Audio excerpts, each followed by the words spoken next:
everyone. Welcome, welcome. I'm so excited about tonight that I had to wear my lucky suit. Just a couple of ground rules before we get going. This is a place of safety and respect. We are autism positive. We want people to be able to learn a lot while they're here, but please let autistic people speak first. This is one of the only safe places that we have to generate our culture. If there's any problem, Roger's there to help us. I'm not always able to read the chats because I can't multitask that way. So Roger's always my partner. So what I wanted to do with this session, hopefully we'll get to have it regularly, ad infinitum, is to talk about how we perceive the world. It's such a different way of being.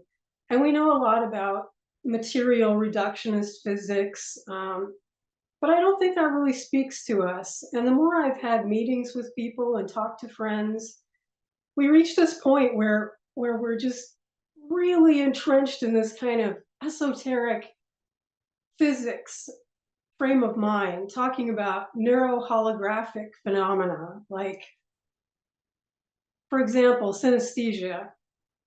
I really think that there's probably an interdimensional or multidimensional basis for synesthesia. The way that we connect with each other and sort of have these unspoken understandings, which I was just talking to Roger about, that instant sort of synergy. And I want to explore that because I think it's just such a wonderful topic, and I've gotten so many enthusiastic people get a hold of me and say, yeah, let's take this farther. So I think is here, and she was going to talk a little bit about liminal space and monotropism, and then hopefully we'll just have a really relaxed rap session about how the world works.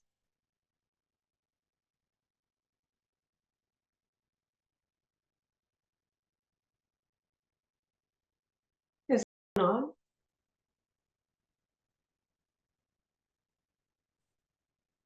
I don't see her name.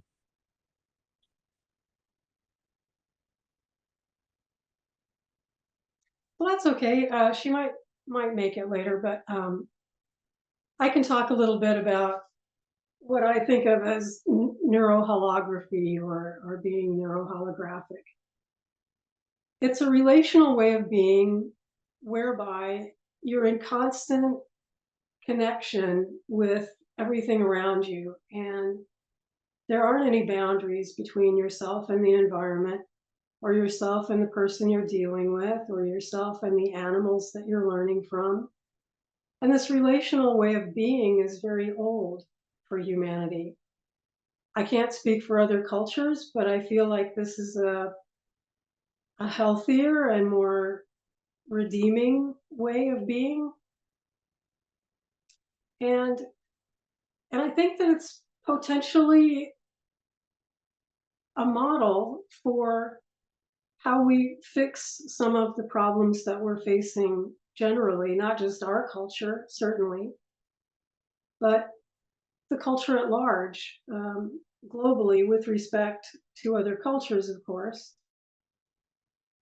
But I feel like providing a new way of looking at how everything fits together and how everything works. So a hologram, basically, I like to think of it as, there's an old Hindu story about the net of Indra. It's a huge, vast, interdimensional net, and at every single juncture, there's a magic jewel, and every single jewel reflects every other single jewel instantaneously, superluminally, faster than light, just as quick as consciousness. And this is what sort of holds the world together and makes for a conscious universe. And we're part of that. I think we're like sense organs, sensing nodes in a larger conscious holographic framework. So if anyone has thoughts about that, please raise your hand, and let's go.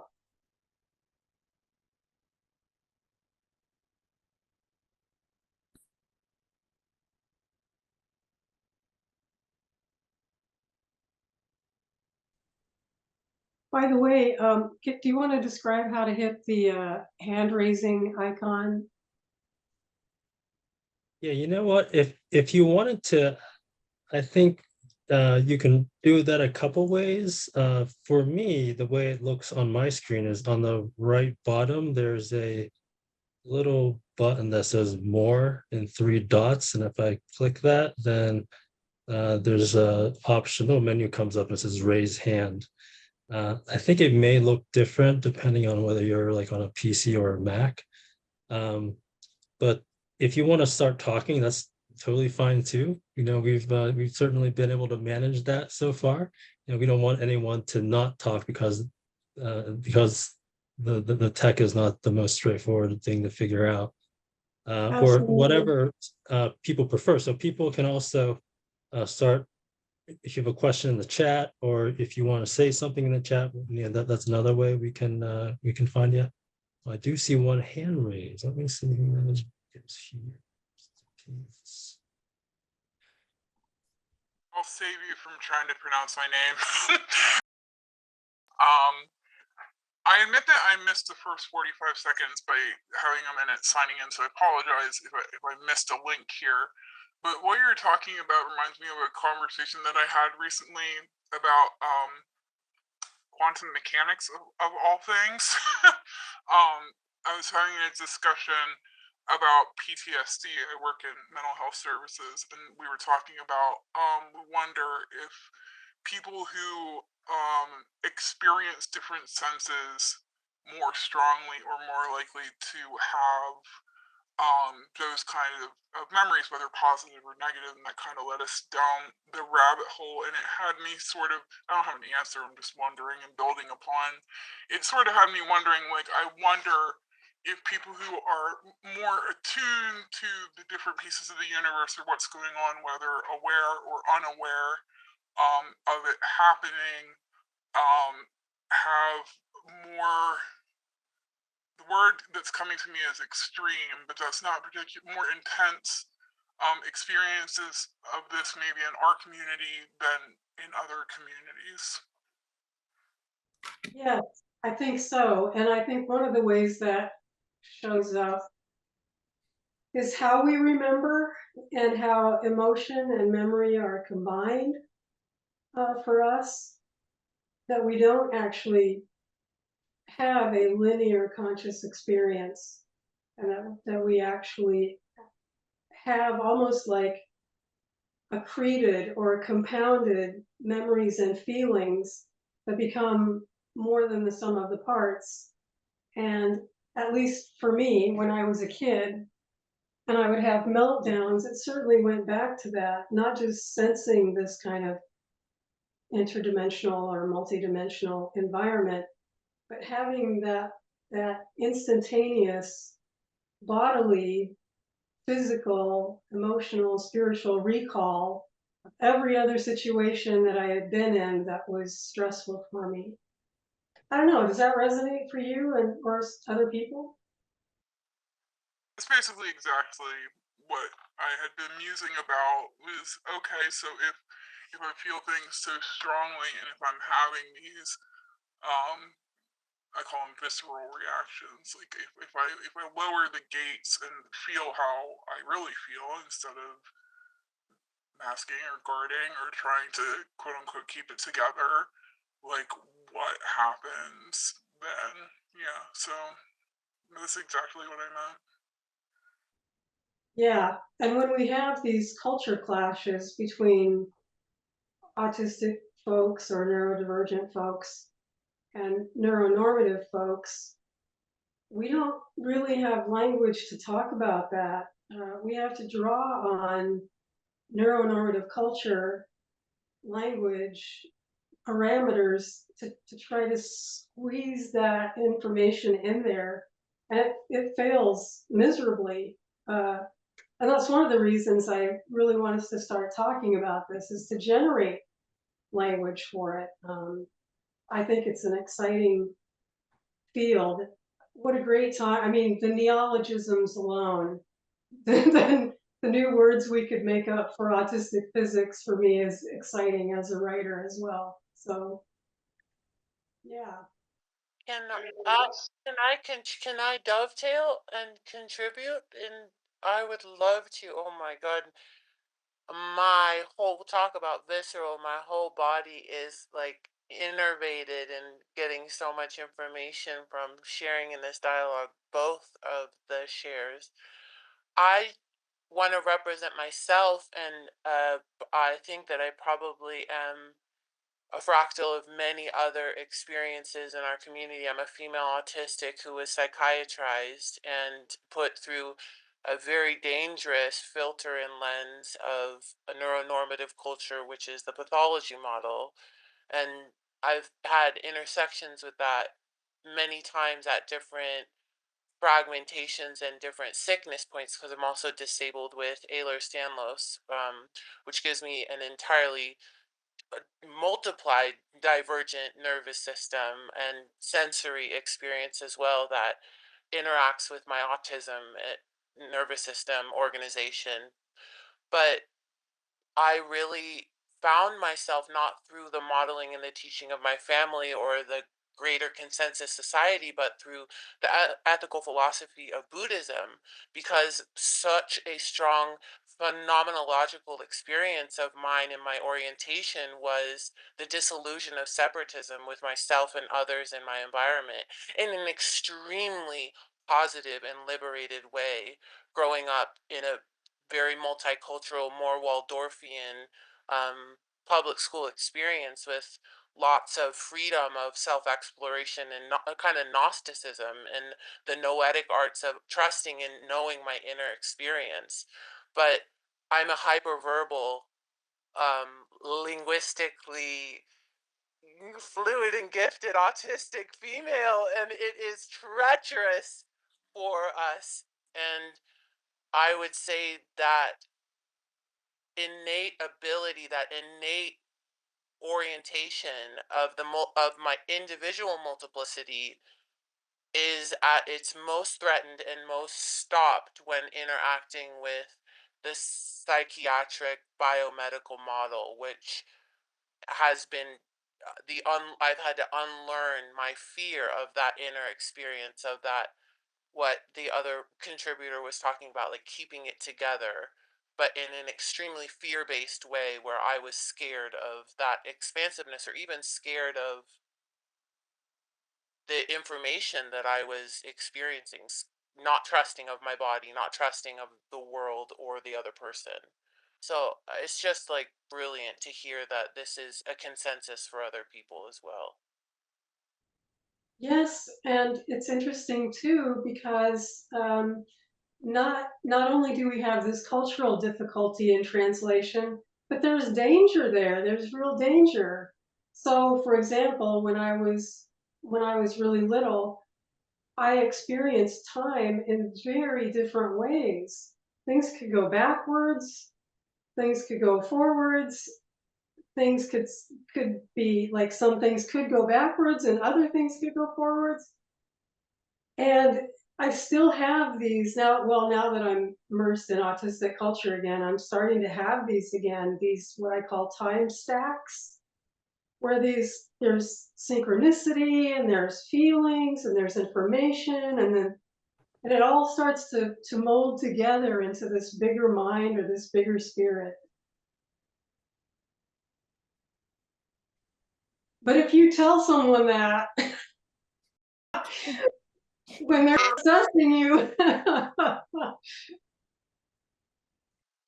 No, the sciences are a safe place. The art is a safe place, but where there are many places that are not safe to describe the phenomenology of the autistic experience.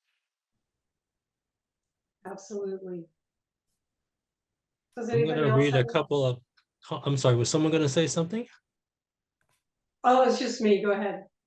Okay, I was going to just share a couple of things in the chat here. There's a comment. This makes me think of loop quantum gravity. Excellent. I've been thinking about gravity a lot and how it's sort of a byproduct or residue of things that have already happened. So in other words, the material world, the reductionist material world that we move in neuronormative society is sort of, oh my God, my mind just went 6 different directions. Okay, so reeling it in, gravity. Yes, I think that what we experience in the reductionist world is like the residue of everything that's already happened. It's almost like the last stage before the phenomenon fades out, if that makes sense. And I think gravity is one of those things. Great. All right. There's another comment here referencing Clee Irwin's toy theory of quantum gravity / emergence. Yeah, would somebody want to talk about that a little more? That was me, and I explained this a bit this morning to Roger. That theory is sort of why I'm here. I wrote an article about it, and I was just toying around with like putting as many random things as I could into this article, and it turned out to be incredibly synchronistic. And actually, I made a connection through writing that led to. It happened at the same time as I went through my Reiki attunement, my first Reiki attunement. And I had entered the process very much thinking that autistic communication was at the root of voyances, and that psychic phenomena was just misunderstood normal human communication without any non-local aspects to it. And I had a very hard to explain experience that was challenging that notion. And normally I'm PDA, I have a lot of anxiety. I have a lot of uncertainty when I don't have control over a situation. But for some reason I reacted completely differently, and I decided to have a really open heart to all of this and to be very curious.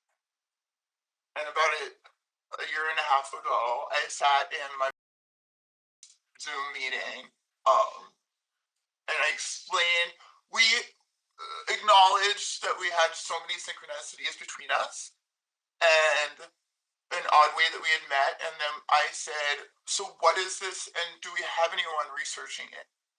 And he said, I don't know. And I'm like, I feel like someone's out there, and I feel like I'm gonna find them. Good luck. And honestly, I just said, if I just keep on like wasting money on my website instead of just like projecting, I feel like the closer I get, the further I get inside, the more inward I go to become more aligned with my actions, more aligned with my inner truth, the more effect I have in the outer world. Whereas when I was running in circles like a rabbit, trying to affect the outer world in some manner, it was exhausting and it wasn't very effective. And so I'm still here with curiosity, and I love this theory. I don't know if I'm the person to explain it so clearly, but you're talking about that Plato's cave illusion almost, right? Reality being kind of not the real thing, and this theory is toying around with the idea that reality is actually a reflection of a reflection. So it's a reflection of a quasi-crystal at the end, and that we're not giving enough attention to the function of consciousness and how it might be responsible in some way more than matter itself in co-creating this thing we call reality. And maybe somebody else can do a better job, but the background is at giving that elevator speech for Irwin's theory, but I just after this morning's meeting, I kind of revisited it, and I went down a path of some new math behind it. It's just really interesting, and I'm sure there's holes in it, and it's very subjective, but it really resonates to what you're experiencing. Yeah. Yeah. And I mean, even when I was a little kid, I could not for the life of me understand why consciousness wasn't part of a theory of everything. It's such a great organizing principle, and it's so simple in so many ways. And ignoring that as an organizing principle of everything is really unprecedented. I mean, in many different forms, it shows up in different cultural traditions. And I think it speaks volumes about neuronormative culture that they just can't do it. I guess because it would blow the lid off everything else. Like you said, psychic experiences are just normal information pathways, right? I think we're not primed for it too.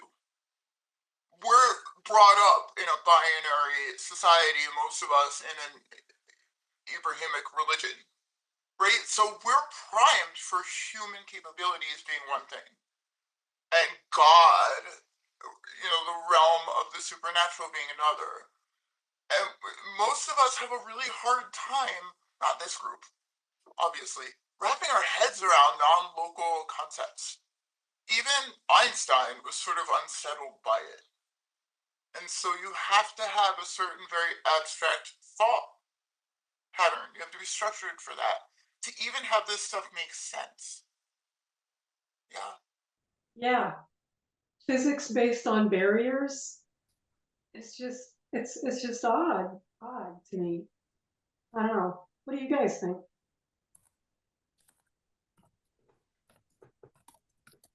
I'm going to read one more comment, and then someone has their hand raised. I'll get to them shortly. This comment, this certainly resonates with me as an autistic. For those of us who experience this sense of holographic and relational way of being, how do you experience time and this contents? Well, answering for myself, to circle around to my childhood, it was very unsettling to not have a shared framework. I mean, this is what culture is for, right? A shared framework of reality that gives your experience meaning and appraises your abilities in resonance with that reality. And when you don't have that, I think it really can lead to mental dis-ease. But the thing for me was that I just loved it so much. I never tried consciously to control it.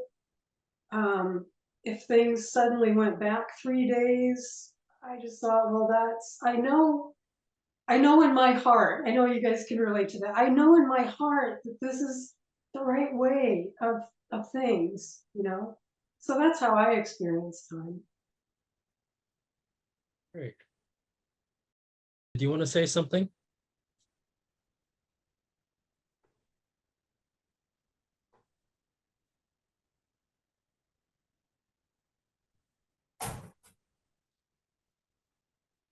All right. You can unmute yourself if you'd like to talk. Otherwise, I'm going to move to the next comment in the chat. We have here, I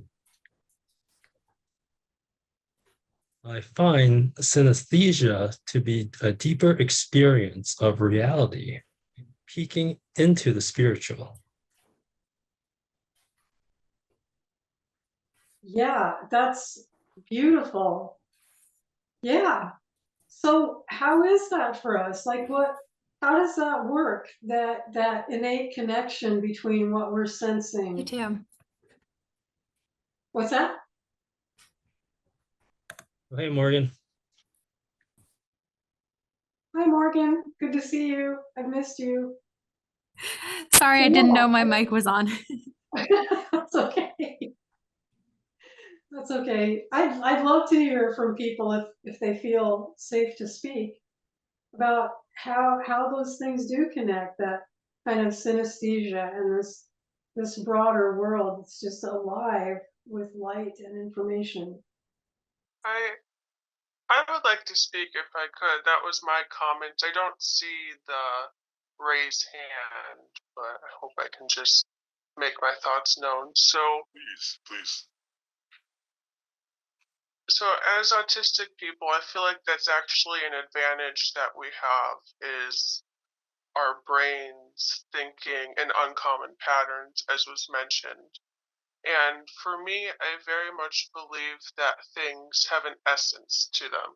This was also my comment in the chat, and I think we're able to sense that more. Like, just because the number 5 doesn't have a color, I do think its true essence has a color to it, or has maybe a sound associated with it.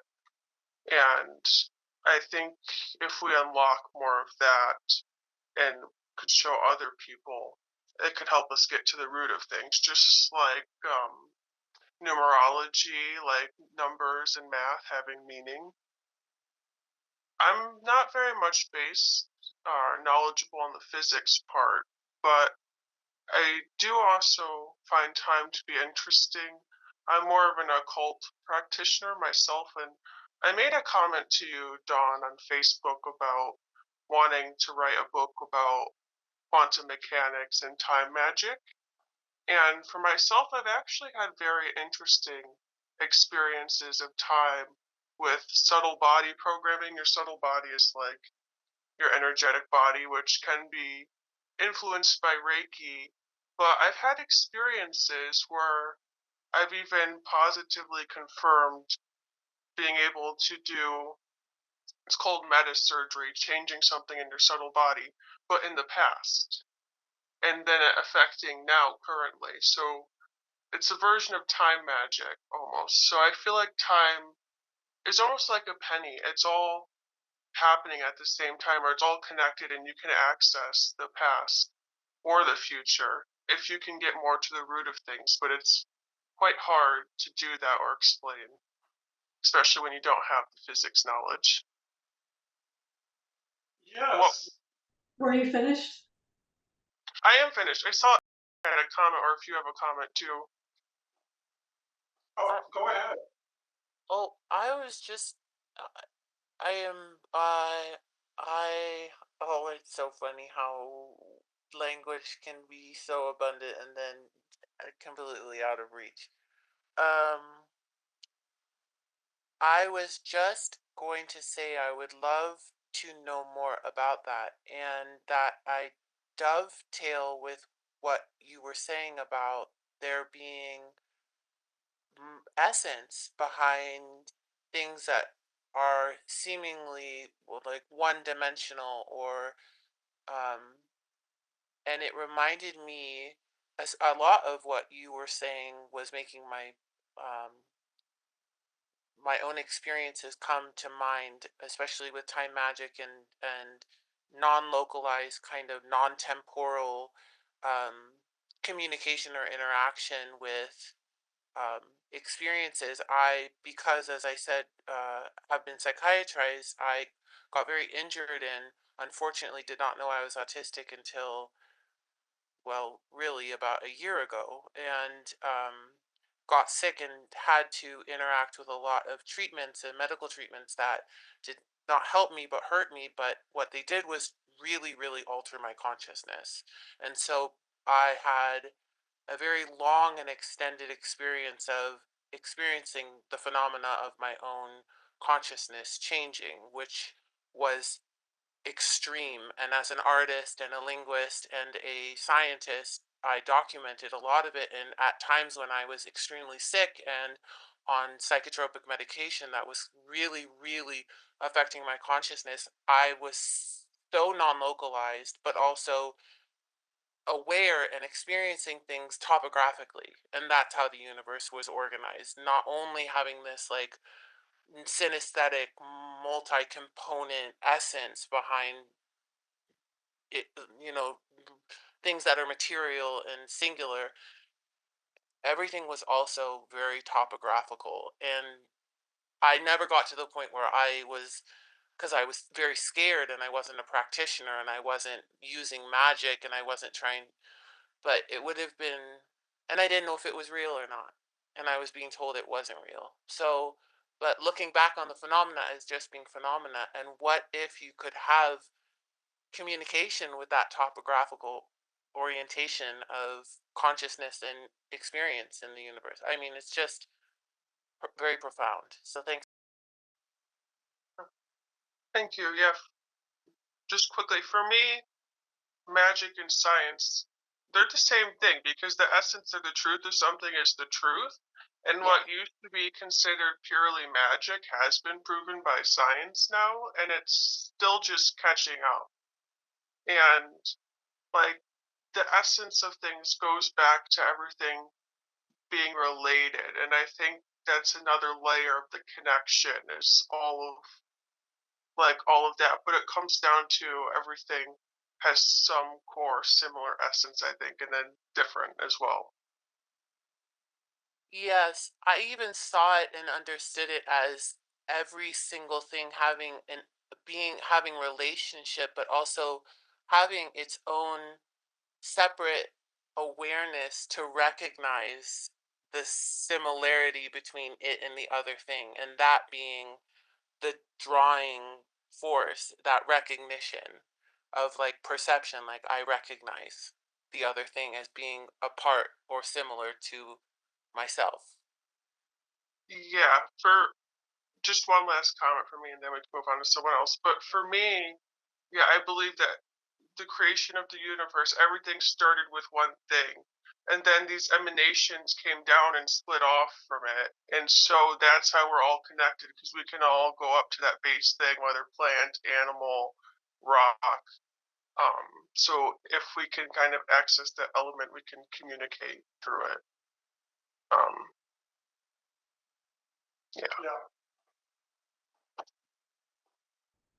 Yeah. When I was a kid, I wanted to be a physicist, and everybody said that was ridiculous. For one thing, I was a female, and then I was just abysmal at reductionist math. I think this is so sad that it's kept people of great, great awareness out of the field. What a tragedy. People would say, 1 + 1 is 2. And I would say, one of what plus one of what is two of what? That doesn't, nothing works that way, as an example, 10 gallons of water and one daisy will produce several seeds, that's a biodynamic, energetic, dynamic, holographic framework. And so I still don't balance my bank account. I know about how much is in there, but like I still can't. I have like a 4th grade math level, and now I'm finally getting to be a physicist without restraint, artificial restraints. Do you want to say something? Hi, thank you. I have a question, if I may. This is my first time joining one of these, so if this is a faux pas, my apologies in advance. Dawn, when you started speaking a while ago, you were speaking of neuroholography and about the lack of boundaries between oneself and everything else. And I was wondering if you have more to say about that. I know you opened it really quickly for others to speak on the matter, but I was wondering if you yourself have more to share on that topic. Sure. I think the best example is CASY. When I had certain great hopes that this would be a place of connection for people, and I knew there was autistic culture, and to explore that was going to be really phenomenal. But very, very quickly, just the right people at just the right time started coming in for me and Roger and the program, and it was just so clear that we were part of something larger, this larger mind, and that's excelled exponentially as we've grown lately. This sense that we are actually sharing a holographic experience or a conscious experience. And I've found that for myself, and I've certainly heard from other people, that it's healing in a way that nothing else can be healing. And I think that's what people have done since life began, was have that awareness of the hologram to guide them in reality, to restore their souls, and that's really lacking. And so I'm so happy to see people talking about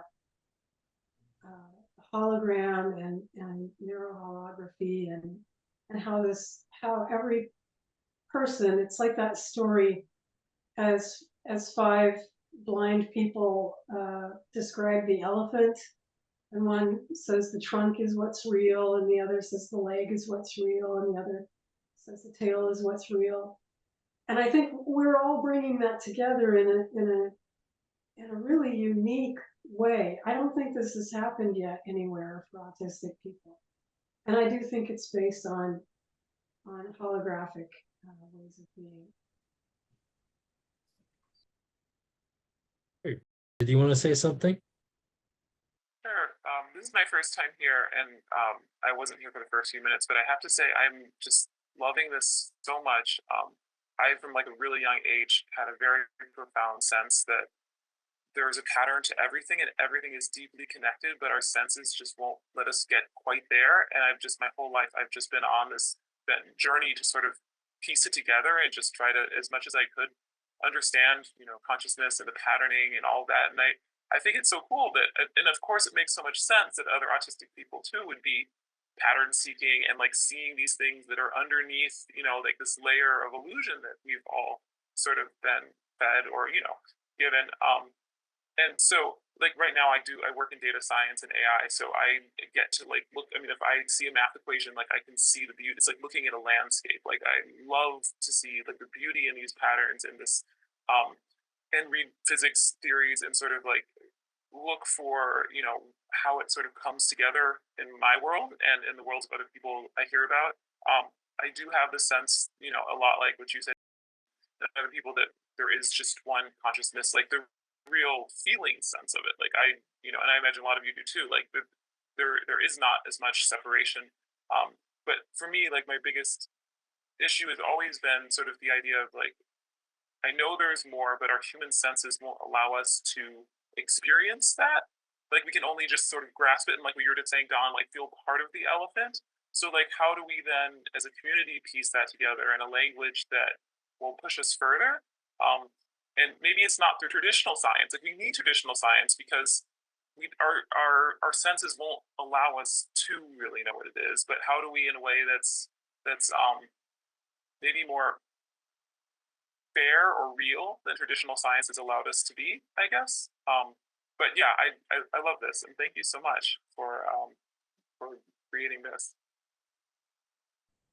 Yes, I love those patterns. And to bring my friend Fried, the physicist, up again, we wanted to come up with a way, sort of a spectrum.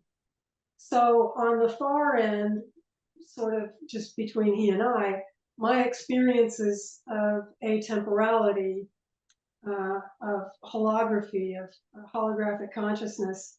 And then because he's a classical physicist, he was going to anchor his end, and we were going to try to find ways to meet in the middle. And we just could not do it. We just could not do it. But I do think somebody mentioned essences, and I think this gives me new ideas about how to do that. And maybe that's how we do it in this group. is to talk about essences and how they are sticky together and form this, again, more than the sum of the parts, this larger mind. That's just an intuition.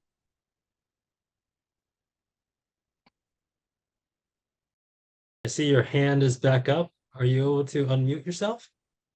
Finally got it going.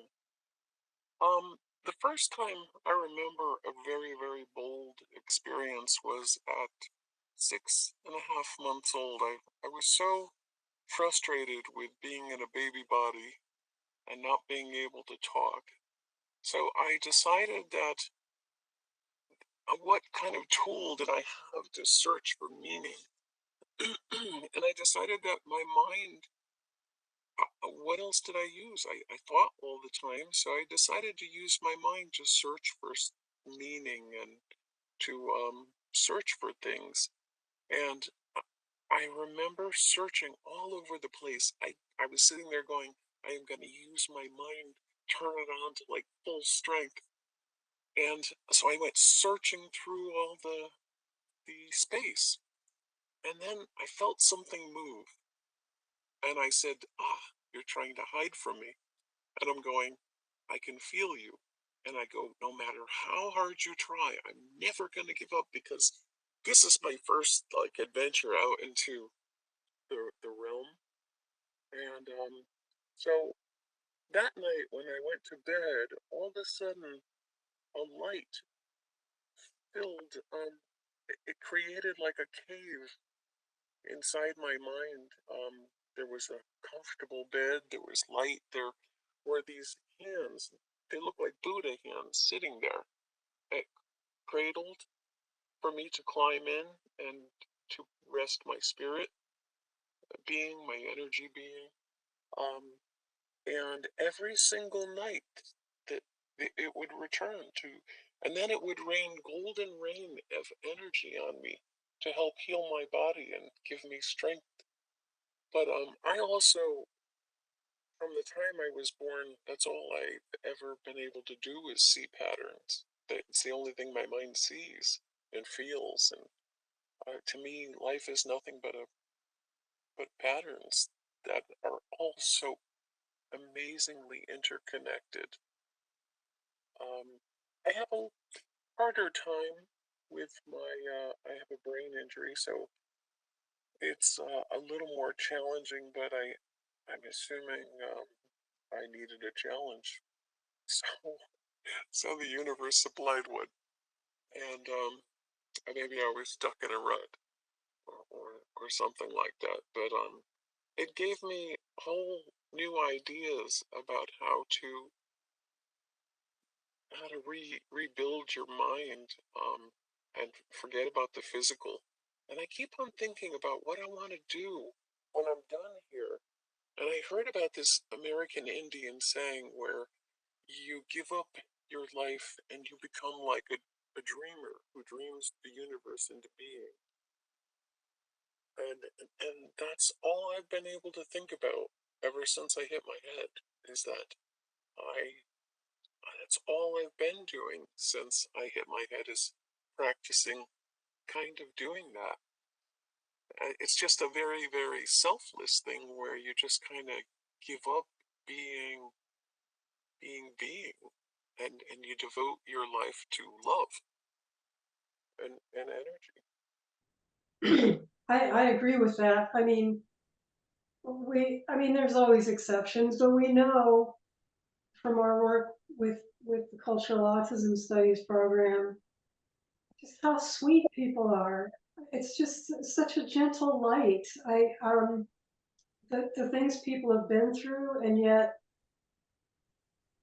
they can't. It's not even a choice. You must expand. It's baked in to this awareness. And it's about identity, it's about being. Right. You mentioned that you had these experiences as a baby, and I remember being born and thinking, looking around, thinking, what the hell? Like, it was clearly such a stark contrast from where my mind was before. We'll put that in quotes. Probably do a lot of that. as we figure out new language.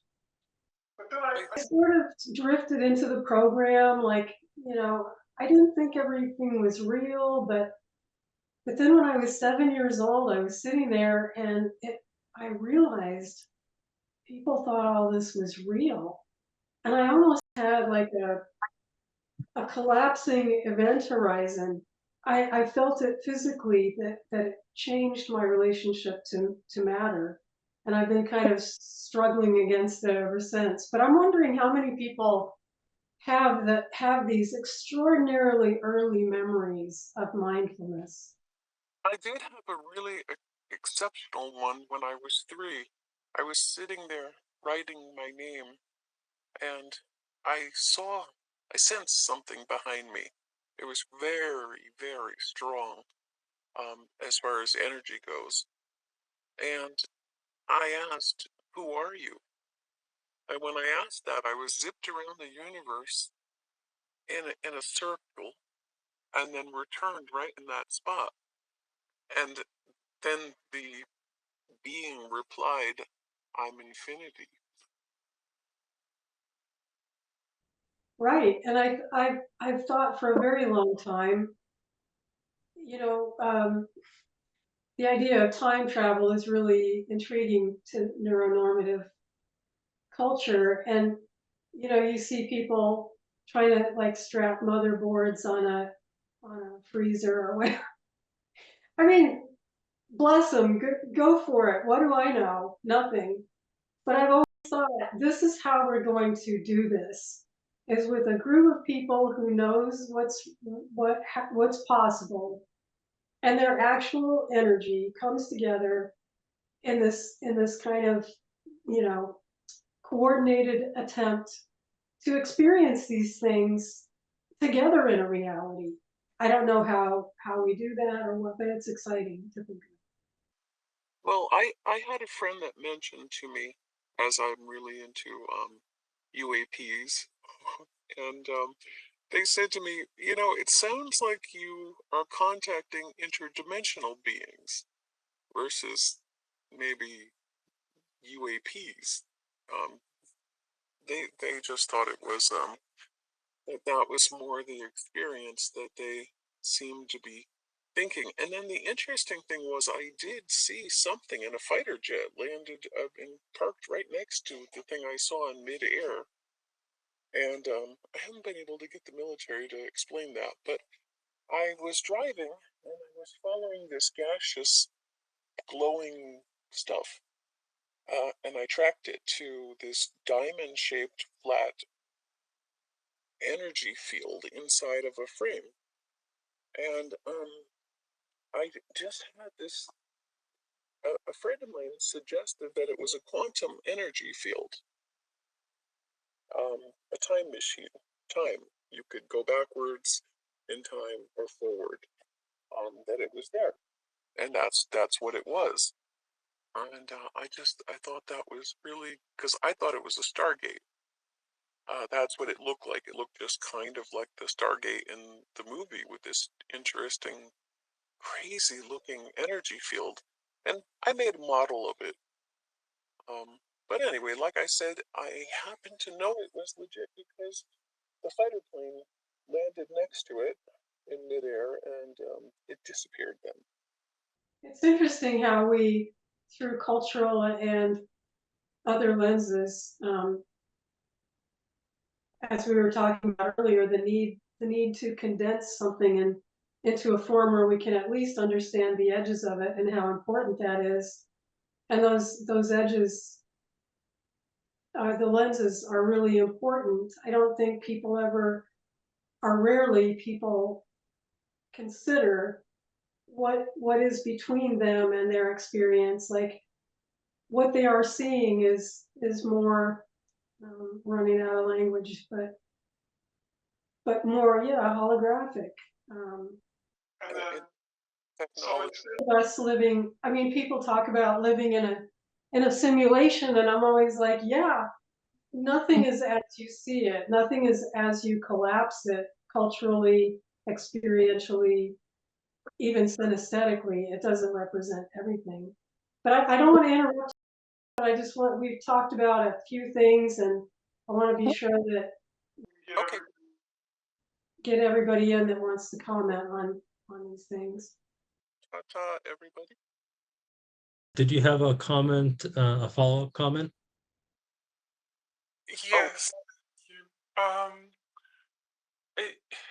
We've talked a lot about a lot of different things, and I've experienced many of them, like precognition and synchronicity, and having literal beings guiding me, supporting me, like physically, literally, even though they were not visible.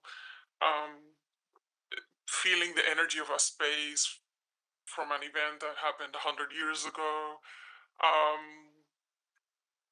But there's one in particular that I remembered from talking about being therapized. Or I'm not sure if that was the word she used, but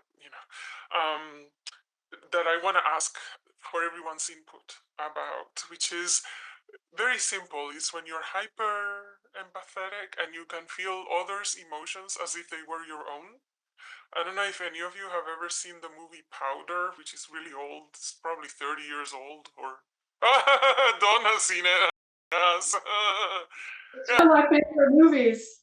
Yeah, when I saw that movie, I said, "Oh, I'm like him. He's like me. They are like me." You know, and I have a question for all of you. Clearly some of you have experienced that from your reactions. It seems, but that was therapized out of me. Like, I was taught, like, you need to form a boundary between yourself and others. You need to distinguish between this is my experience and my emotion versus that's not my experience, not my emotion. And I want to know your input, everyone's, whoever wishes to comment on this from a perspective that's different from the therapeutic one. Thank you.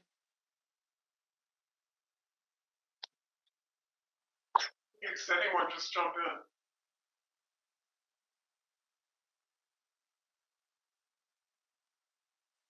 Yes, I have felt that way ever since I was born. I always could feel people even far away. If I was watching TV and I saw people and they were suffering, I always could tell when someone was suffering, because my first reaction was always to breathe that in and to take it.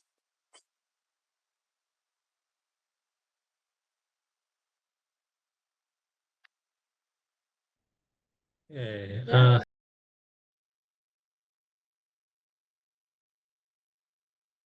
I was going to point out that made a comment. I tried to scroll to find it, but I didn't see it. I'm wondering. So, like, there's these groups like this, and I've done a few of the series now, and I really love it. But I mean, it's not going to help me become a therapist, right? Like, most therapists know nothing about neurodivergent people.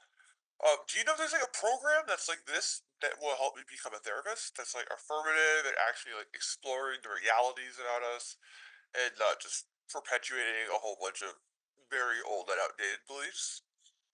Which almost all I've been searching. I have PTSD, CPTSD, autism, and EDS, and I've been searching for a program that's like validating. Like I started college when I was 16.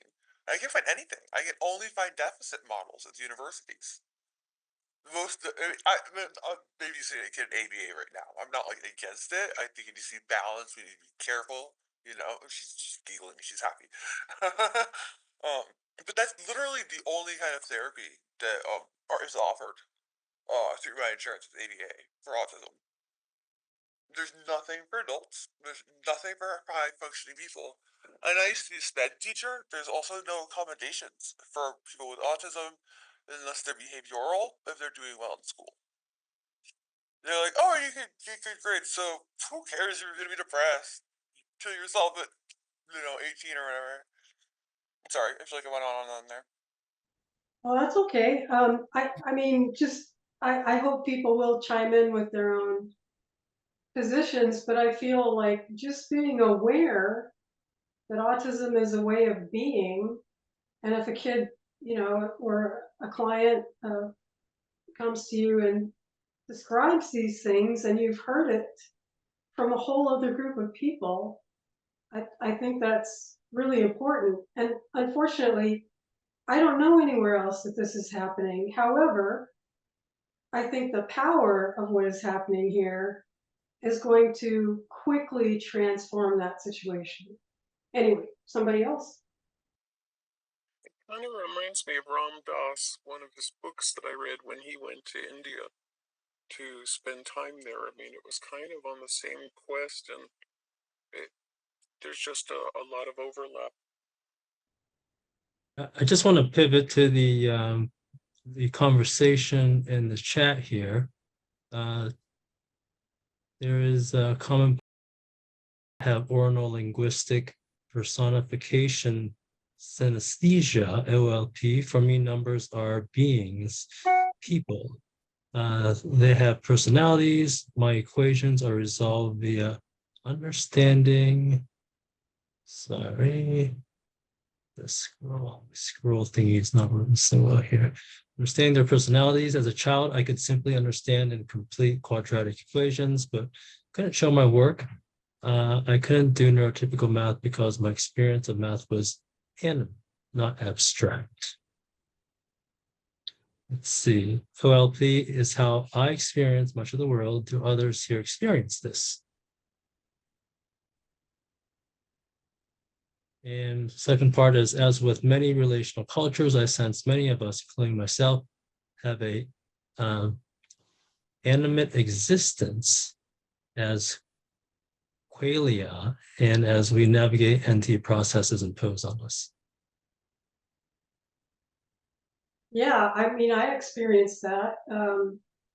Not in the fine beauty of mathematics, but certainly when I started going out in nature as a child, and every bend in the stream had its own personality. It wasn't a divisible personality, but it was distinct, if that makes sense. And that bend in the stream could run into another bend in the stream, and that bend had a personality. It didn't take away from upstream, and it didn't take away from downstream. But it's interesting. I love the idea of autistic people experiencing this whole populated world of consciousness like that.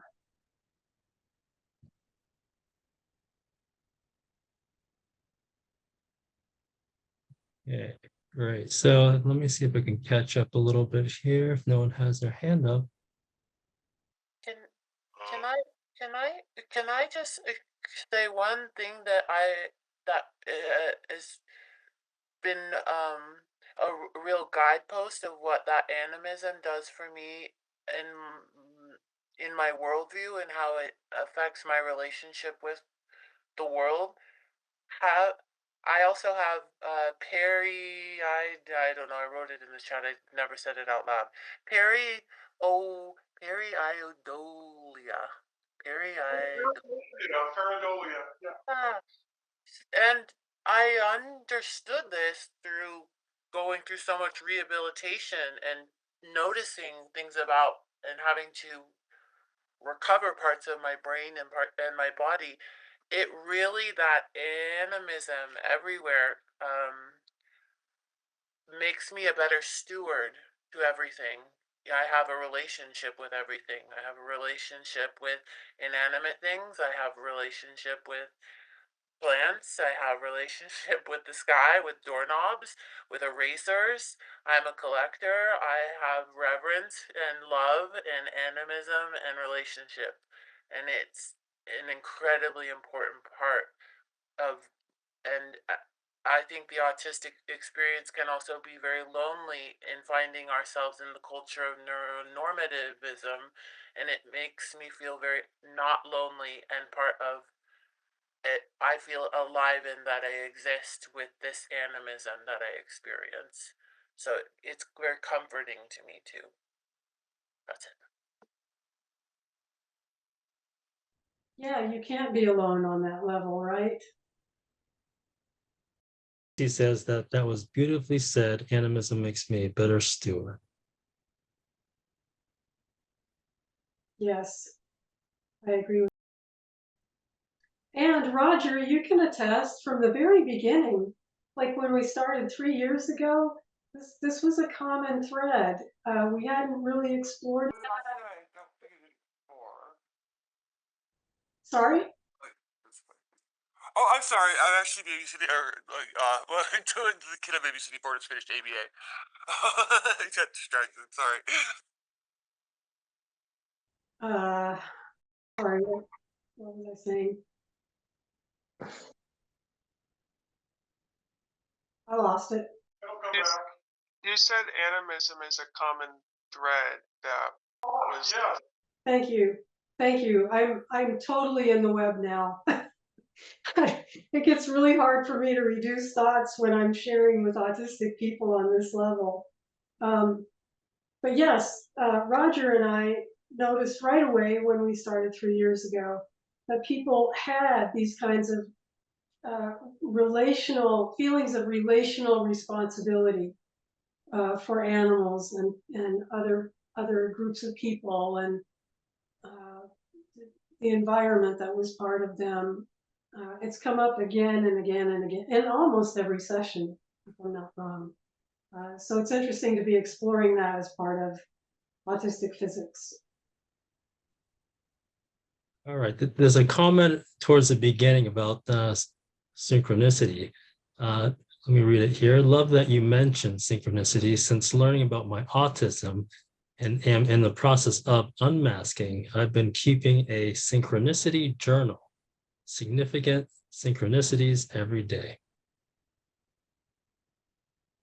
That's beautiful. And when you, I mean, it sounds woo-woo, but when you give those things permission to happen, to be part of your experience, then you start seeing them constantly. I mean, it grows in strength and number,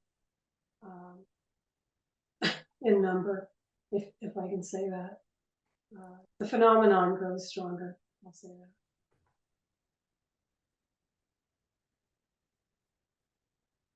that. All right. Is there a follow-up comment to that from? I see you've unmuted yourself, so I just want to make sure that I'm not missing. Yeah, I just love that notion of synchronicity, and I'm sensing that before unmasking, knowing before unmasking, that I was editing so much of the world.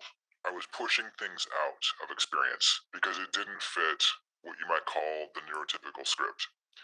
So synchronicity didn't fit.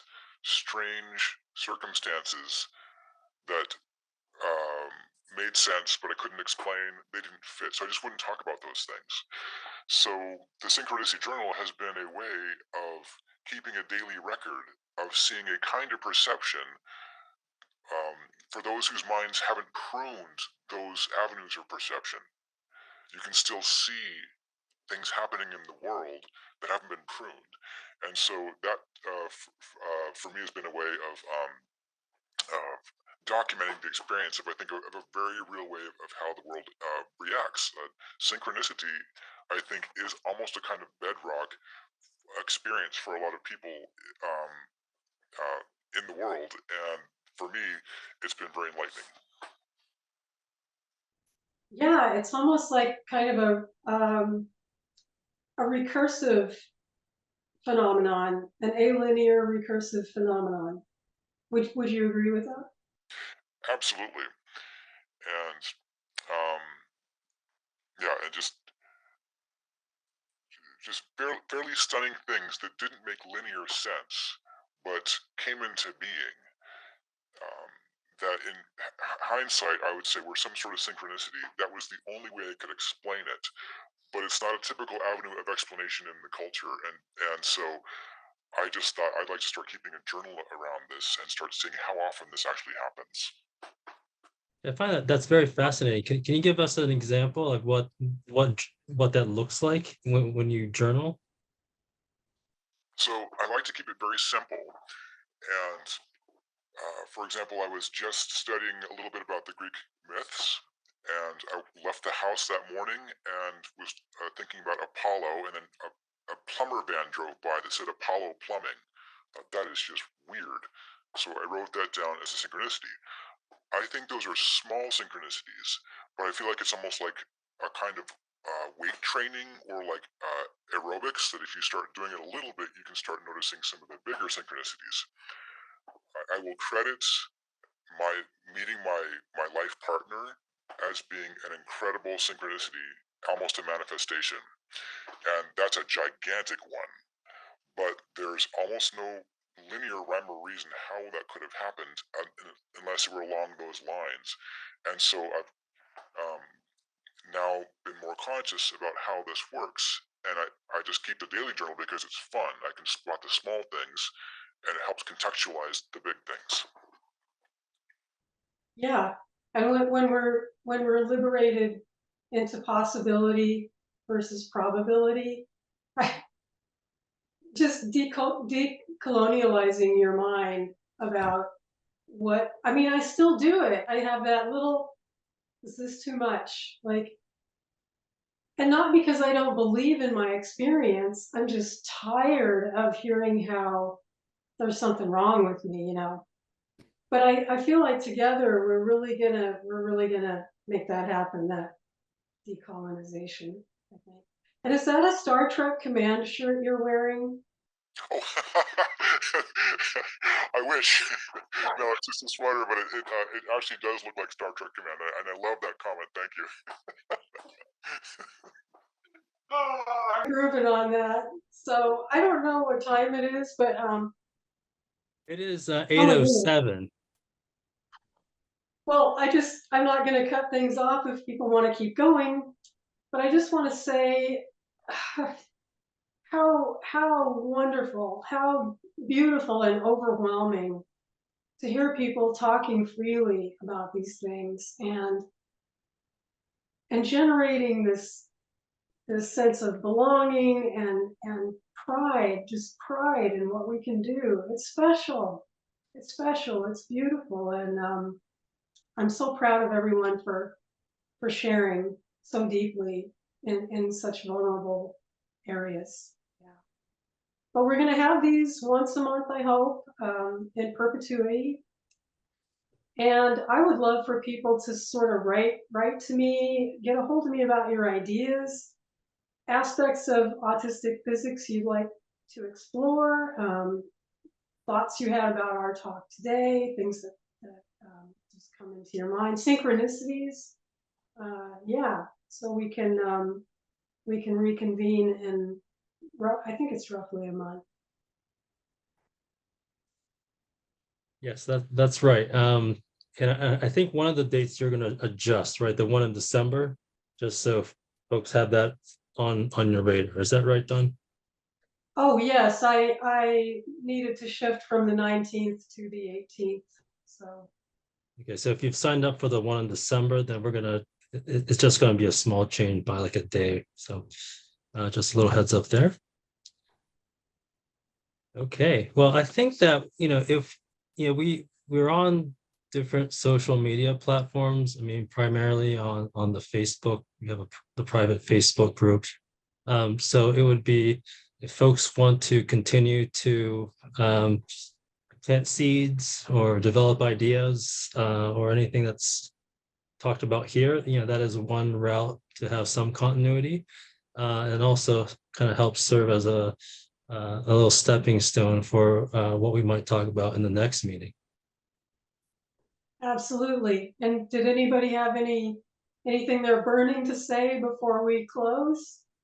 Could I just make one comment about synchronicity, because I noticed a lot of people brought it up. So for me and my belief, since we live in a holographic, animate, energy-filled universe, I think we're co-creating the universe because we're all connected. So it's not really like, it is synchronistic because that's the word for it, but what you pay attention to, you create that in your life. So it's not really like a random thing to me. It's us participating in the energetic holographic universe. We're creating it as we go along.